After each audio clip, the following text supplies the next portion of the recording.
Quand je prends la parole dans cet oratoire de Normandie pour aborder un thème délicat sous la forme d'une question qui a été soulevée, la prolongation du séjour à la tête des États du Burkina Faso, du Mali, du Niger, des présidents Ibrahim Traoré,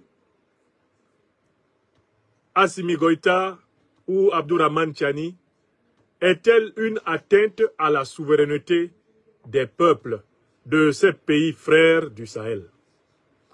C'est une question qui mérite d'être posée. Et je vais d'abord commencer par vous dire pourquoi la question mérite d'être posée. Elle mérite d'être posée parce que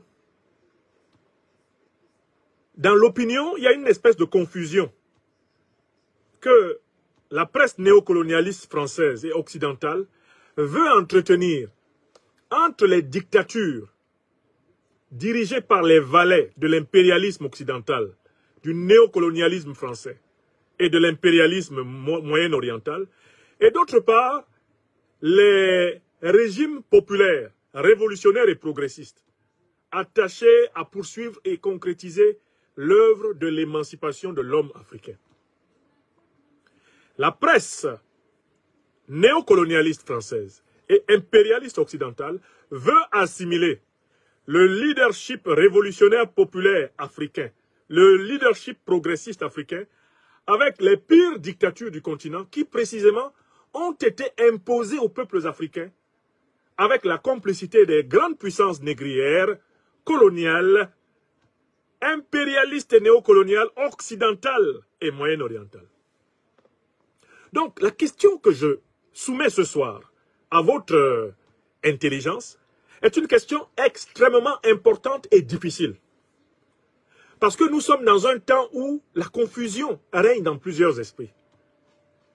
Ça, c'est la première raison. La deuxième raison, c'est que, à l'intérieur même du bloc progressiste, populaire, révolutionnaire, du bloc panafricaniste auquel nous appartenons, j'ai observé une certaine fébrilité, comme une espèce de peur panique, comme parfois même chez certains une certaine honte, qui se traduit par le refus du débat, le refus de la discussion, la peur d'être pris en défaut par des adversaires qui apparemment auraient des arguments pour prouver que nos dirigeants à la tête du Mali, du Burkina Faso ou du Niger seraient devenus des dictateurs comme le sont Paul Biya du Cameroun, Alassane Dramane Ouattara, eh bien à la tête de la Côte d'Ivoire, Faure Gnassingbé à la tête du Togo, ou Sassou Nguesso, par exemple, à la tête eh bien, du Congo-Brazzaville.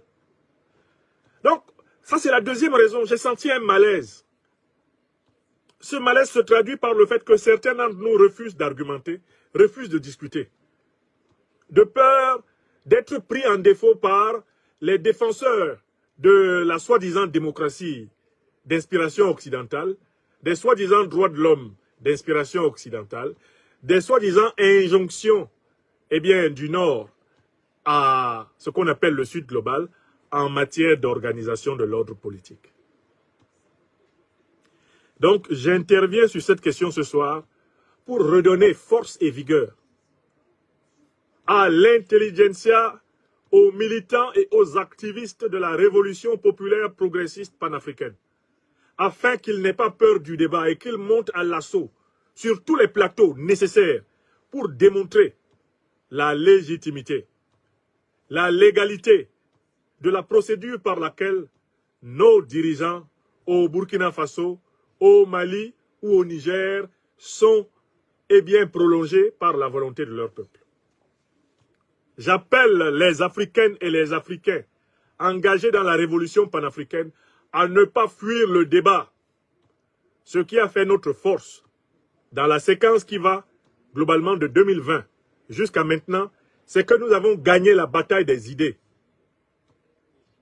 Ce n'est pas parce que nous avons désormais des dirigeants qui sont en train de bien tenir les rênes du pouvoir dans 3 pays essentiels à notre révolution que nous allons fuir le débat pour commencer à adopter des postures de pouvoir. Je vais expliquer. C'est quoi les postures de pouvoir? Comme nous avons des leaders qui sont au pouvoir, nous renonçons à discuter. Nous nous contentons de marteler. on a décidé comme ça, c'est bien où il n'y a pas de débat. Tous ceux qui, dans le bloc révolutionnaire, progressiste, panafricaniste et populaire, répondent sur les réseaux sociaux par « on a décidé comme ça, c'est fini, il n'y a pas de débat », ils sont en train d'affaiblir notre cause. Nous voulons des gens qui savent pourquoi on a décidé comme ça, des gens qui sont capables d'argumenter, d'expliquer, des gens qui sont capables de répondre aux objections des adversaires. Car la victoire de l'Afrique n'est pas simplement une victoire de la force physique. C'est une victoire de la force spirituelle. Ça doit être une victoire de l'esprit en même temps qu'une victoire de la matière. Quand? Parce que au Mali, au Burkina Faso, au Niger, nous tenons le bon bout. Quand nous baissons l'accélérateur dans la capacité d'argumentation et de démonstration, en réalité, nous affaiblissons nous-mêmes. Donc, la deuxième raison qui m'a amené à intervenir sur ce thème, c'est que j'ai vu que certains de nos compagnons sont un peu fragiles sur cette question et se sont mis à utiliser ce que j'appelle des arguments d'autorité. Alors qu'on n'a pas besoin d'arguments d'autorité. On peut démontrer de manière rationnelle, raisonnable et historique que les décisions qui ont été prises au Burkina Faso, au Mali et au Niger sont les plus raisonnables possibles pour ces peuples. Et nous avons les arguments pour cela. Les Africains ne m'appellent pas par hasard le docteur des preuves. Et je n'ai pas créé l'Institut de l'Afrique des libertés pour que nous soyons à court d'arguments. Et que nous aussi, nous commencions à faire comme les partisans des dictateurs qui disent « c'est comme ça de toutes les façons.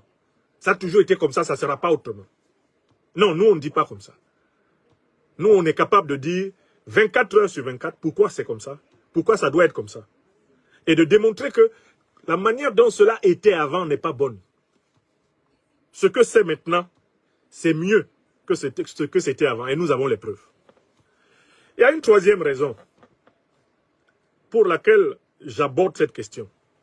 J'aborde cette question parce que nos dirigeants dans toute l'Afrique, que ce soit l'Afrique panafricaniste révolutionnaire ou l'Afrique néocolonisée, réactionnaire, nos dirigeants et notre opinion, d'ailleurs toute notre collectivité africaine, eh bien tout ce monde-là est encore dominé par l'idéologie démocratique. Et c'est vrai que cela veut dire que nous autres intellectuels, philosophes politiques, juristes, politologues, anthropologues politiques, sociologues politiques, historiens politiques, nous avons un travail urgent à faire pour délivrer l'opinion africaine de la référence systématique aux concepts élaborés dans l'expérience politique occidentale. Les concepts de démocratie, les concepts de bonne gouvernance, les concepts de droits de l'homme, qui sont en réalité une camisole idéologique permettant le contrôle mental des élites et des populations africaines. Et cette espèce de situation d'inquisition permanente dans laquelle l'Afrique politique est soumise par l'Occident. Que ce soit dans les relations internationales, dans les institutions internationales, ça va même jusque dans le discours de la coopération économique. Puisque des motifs politiques sont avancés par les partenaires occidentaux pour conditionner les relations politiques avec l'Afrique.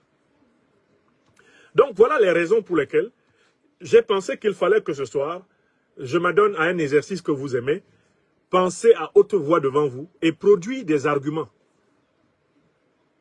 Je ne prétends pas, en effet, avoir la science infuse, ni être capable de produire tous les arguments possibles. Mais ceux que je vais donner sont ceux qui sont éprouvés et qu'aucun de nos adversaires ne peut renverser. Voilà pourquoi cette conférence est elle-même marquée sous le signe de l'expression Bassa Bantou Tilana. Écrivez ça. Tilana, écrivez ça. Bon. Voilà les raisons pour lesquelles je me penche sur ce sujet. Est-ce que la prolongation des mandats des dirigeants du Mali, du Burkina Faso et du Niger est une atteinte à la souveraineté de ces peuples? Je commence par examiner l'hypothèse qui est défendue par les puissances néocolonialistes, qui est défendue par les puissances impérialistes, les puissances négrières, celles qui prétendent vouloir du bien aux Africains après leur avoir fait du mal pendant 600 ans. Ce qui est, d'un point de vue historique, un motif suffisant pour ne pas croire en leur bonne volonté, pour ne pas croire en leur soi-disant bienveillance. Une bienveillance qui ressemble comme deux gouttes d'eau à l'amour que la corde a pour le pendu. Vous avez déjà vu comment la corde pend le pendu? C'est avec beaucoup d'amour. C'est ainsi que les anciennes puissances négrières coloniales, les puissances néocolonialistes et impérialistes aiment l'Afrique, comme la corde aime le pendu. Donc,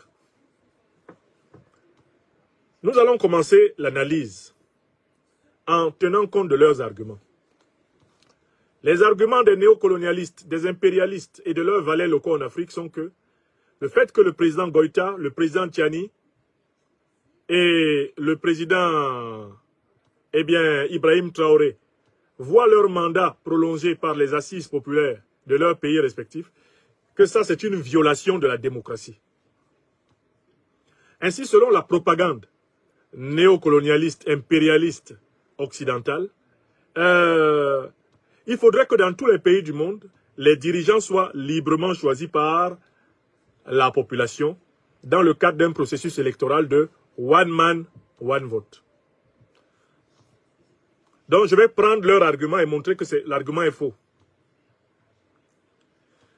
Alors, pour montrer que ce premier argument est faux, nous allons essayer de savoir, eh bien, qu'est-ce que ceux qui nous donnent cette leçon pensent de ceci. Je vais simplement citer quelques familles monarchiques. Qu'est-ce qu'ils pensent de ceci? Je vais donner une petite liste de familles monarchiques. Bon. Qui est le chef de l'État du Royaume-Uni? Écrivons ensemble. Qui est le chef de l'État du Royaume-Uni? C'est le roi Charles d'Angleterre. N'est-ce pas? C'est lui qui est le chef de l'État. Est-ce qu'il a été élu? Est-ce qu'il a été élu avec un mandat? Qui est le chef de l'État de la Norvège? C'est le roi de Norvège. Est-ce qu'il a été élu? Est-ce que le peuple lui a donné mandat pour gouverner la Norvège, pour être le chef de l'État de la Norvège?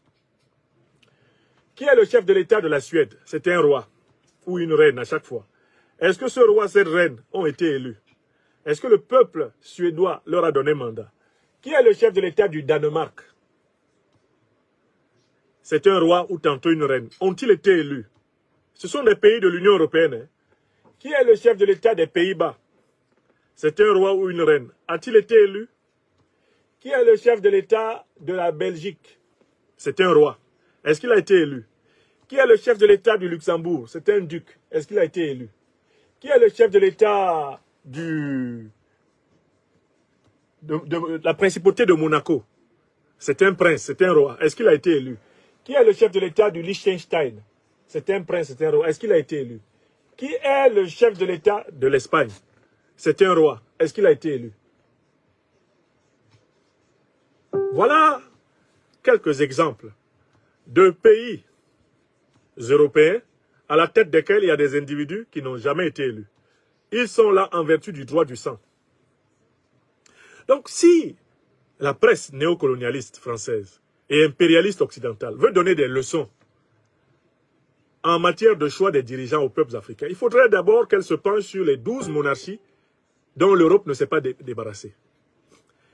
Qu'elle se penche sur cette hypocrisie qui consiste à appeler monarchie constitutionnelle l'Espagne, monarchie constitutionnelle la Grande-Bretagne. Derrière l'expression monarchie constitutionnelle, on veut noyer le fait que le roi n'est pas élu. Donc, les 12 monarchies européennes sont la preuve que l'élection, même en Europe, n'est pas nécessairement la condition pour devenir chef de l'État. Je vous pose la question, hein. Est-ce que quelqu'un peut vous contredire sur cet argument? Écoutez, vous êtes maintenant plusieurs milliers de personnes en direct de cette émission. Vous me dites, hein, est-ce que quelqu'un peut se tenir devant les Africains et dire, bon, il y a tel dirigeant, il n'a pas été élu chez vous, et nous demandons qu'il soit dégommé parce qu'il n'a pas été élu. Bon, l'Occident a 12 monarchies. D'accord? Maintenant, allons plus loin. Dans l'histoire de la démocratie occidentale, il fut un temps où ce n'est pas par l'élection que les dirigeants étaient choisis. Vous savez comment étaient choisis les dirigeants dans la première démocratie athénienne, en Grèce? sous Périclès, sous les Solons. Vous savez comment étaient choisis les dirigeants? Par tirage au sort. Tirage au sort. On prenait le nom de chacun des citoyens. Les femmes et les esclaves étaient exclus d'ailleurs de l'exercice du pouvoir. On prenait le nom de chacun des citoyens en âge d'assurer des fonctions de magistrat. On le mettait dans une urne qui s'appelait la boulet. Et on tirait au hasard le nom de ceux qui seraient magistrats pour le mandat à venir. Les dirigeants dans la démocratie directe de la Grèce antique étaient choisis au tirage au sort. Alors on peut poser la question, très sérieusement. Est-ce qu'actuellement là, les dirigeants français, allemands, britanniques, belges, hollandais, danois, suédois, italiens, portugais, espagnols, ils sont choisis au tirage au sort? Je vous donne une troisième information que vous pouvez vérifier. Lorsqu'il a fallu fonder la République française, les penseurs français qui ont contribué à la fondation de la République française ont voulu fonder une république qui ne soit pas démocratique. Ils voulaient tout sauf une démocratie. L'un des plus grands penseurs ayant contribué à concevoir la République, c'est-à-dire la fin de la monarchie française, il s'appelait Jean-Baptiste Sieyès. Jean-Baptiste Sieyès. S-I-E-Y-E-S. Jean-Baptiste Sieyès dit clairement qu'il est question, en fondant la République française, de ne surtout pas permettre à la démocratie d'y régner. Parce que si la démocratie venait à y régner, des populations sous-éduquées, des populations non instruites, des populations en fait qui ne sont pas suffisamment préparées à l'exercice des affaires de l'État pourraient accéder à l'exercice du pouvoir pour le malheur de la collectivité. Donc Sieyès précise très clairement dans ses écrits qu'il n'est surtout pas question que la République française soit une démocratie. Il y a un professeur de philosophie politique et de sciences politiques très reconnu en France et aux États-Unis qui s'appelle Bernard Manin. Il a écrit un livre qui s'appelle « Les principes du gouvernement représentatif ». Il a bien montré que ce qu'on appelle actuellement démocratie ici en Occident ne mérite pas ce nom. On devrait parler de régime représentatif. Parce que la démocratie telle que les Grecs de l'Antiquité l'entendaient n'a rien à voir avec le système qu'on voit aujourd'hui aux États-Unis, en Grande-Bretagne. En tout cas, pas grand-chose à voir avec le système qu'on voit aux États-Unis, en Grande-Bretagne, en France, bref, globalement en Europe. D'accord? Ok. Maintenant, je vous donne une troisième remarque. C'est une troisième preuve qu'on ne peut pas opposer le concept de démocratie aux Africains. Les pays qui composent l'alliance militaro-politique de l'OTAN, c'est-à-dire les États-Unis, la Grande-Bretagne et les pays de l'Union européenne, tous ces pays-là, j'espère que vous savez qu'ils sont en lien d'alliance privilégiée avec les monarchies pétrolières du Moyen-Orient. Quelles sont les monarchies pétrolières du Moyen-Orient dont je parle? Je parle en particulier de celles-ci, je vais les citer. J'ai aussi sorti une carte de ces monarchies pour que nul n'en ignore. Voilà. Citons les monarchies du Moyen-Orient. Le Koweït, le Bahreïn, le Qatar, les Émirats arabes unis, le Sultanat d'Oman, l'Arabie saoudite. Tous ces pays qui sont des alliés de premier plan de l'OTAN, tous ces pays qui sont intimement liés à la stratégie économique de l'influence américaine, ces pays-là, est-ce que ce sont des pays qui pratiquent même l'ombre du système démocratique? Je veux dire, hein, est-ce que l'Arabie saoudite est une démocratie? Est-ce que le Koweït est une démocratie? Est-ce que le Bahreïn est une démocratie? Est-ce que le Qatar est une démocratie? Est-ce que le Sultanat d'Oman est une démocratie? Est-ce que les Émirats arabes unis sont une démocratie? Bon, si ce n'est pas le cas, comment expliquer que les pays de l'Union européenne, la Grande-Bretagne, les États-Unis, viennent mettre la pression sur les Africains à propos de leur soi-disant démocratie, alors que leurs alliés les plus intimes, avec lesquels ils partagent les ressources pétrolières faramineuses du Moyen-Orient, ne veulent même pas en entendre parler, n'ont même pas daigné accepter l'égalité homme-femme, l'émancipation sociale des femmes, l'accès des femmes à toutes sortes de fonctions. Ils n'ont même pas été capables d'accepter le principe de l'égalité des sexes. Comment peut-on comprendre qu'une coalition occidentale qui est associée à des royaumes à des monarchies, à des sultanats ultra-conservateurs, antidémocratiques, très violents sur le terrain des libertés publiques. Comment on peut comprendre que l'Alliance occidentale, qui a les monarchies que je viens de citer, l'Arabie Saoudite, le Koweït, le Bahreïn, le Qatar, les Émirats Arabes Unis, le Sultanat d'Oman, comment on peut comprendre que ces gens-là traversent la Méditerranée pour venir conditionner l'aide africaine au développement à leurs critères de démocratie, de bonne gouvernance, de droits de l'homme, à leurs critères de promotion de la confusion sexuelle, etc. Comment on peut comprendre ça? Donc vous voyez ces deux poids, deux mesures dans leur prédication de la démocratie, de la gouvernance et des droits de l'homme. Leurs meilleurs alliés au Moyen-Orient s'en fichent comme de l'an 40. De tous ces principes. Ils ne leur mettent pas une pression du tonnerre. Mais, venons maintenant en Afrique. On nous dit que la décision qui a été prise par les peuples nigériens, maliens et burkinabés serait une décision, en fait, qui remet en cause leur propre souveraineté. Bref, que les militaires qui sont au pouvoir dans ces pays se sont imposés au mépris de la souveraineté. Ok. Examinons quelques-uns des pays qui ont été soutenus par les grandes puissances occidentales depuis plusieurs décennies.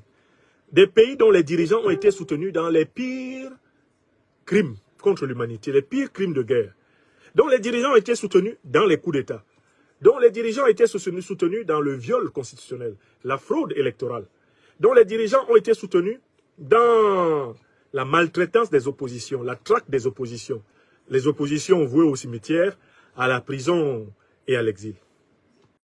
N'oubliez pas de vous abonner et d'activer la cloche de notification pour rester informé de nos prochaines vidéos. Restez à l'écoute pour les développements passionnants à venir.